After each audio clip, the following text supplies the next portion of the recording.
السلام علیکم، اردو خبروں کے ساتھ میں ہوں ہنا بٹ۔ آپ دیکھ رہے ہیں CID نیوز نیٹ ورک اسلام آباد۔ آج کی تازہ ترین خبریں۔ صدر مملکت نے ہائر ایجوکیشن کمیشن ترمیمی آرڈیننس 2021 کی منظوری دے دی۔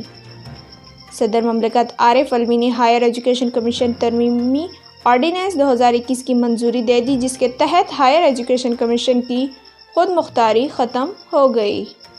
ہماری کوشش ہے کہ کچی آبادیوں کے لوگوں کو گھر دیں: وزیر اعظم۔ وزیر اعظم عمران خان کا کہنا ہے کہ گھروں کی تعمیر کے لیے سستے قرضوں کے لیے بینک تیار ہیں۔ ہماری پوری کوشش ہے کہ کچی آبادیوں کے لوگوں کو گھر دیں۔ پاکستانی بچی کا بڑا کارنامہ، بھارتی خاتون سے ورلڈ ریکارڈ چھین لیا۔ پاکستان کی 8 سالہ مارشل آرٹس کھلاڑی فاطمہ نسیم نے بھارتی خاتون سے ورلڈ ریکارڈ دوبارہ چھین لیا۔ اطلاعات کے مطابق پاکستانی بچی فاطمہ نسیم نے بھارتی خاتون کھلاڑی کا ایلبو سٹرائک کا ریکارڈ توڑ کر Guinness book of world record میں اپنا نام درج کرا لیا۔ رمضان المبارک کے لیے سرکاری دفاتر کے اوقات کار کا اعلان۔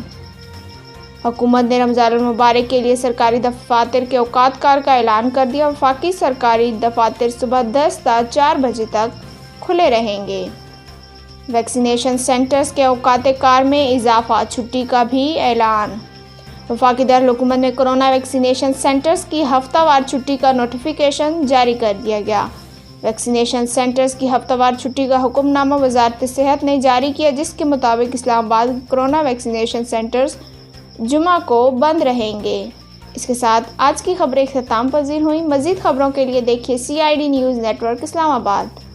اگر آپ نے ابھی تک ہمارا YouTube چینل سبسکرائب نہیں کیا تو سبسکرائب کریں، لائک کریں، شیئر کریں، کمنٹس کریں اور ہمیں Facebook پہ فالو کرنا نہ بھولیے گا۔ اپنا خیال رکھیں اور دوسروں کا۔ اللہ حافظ۔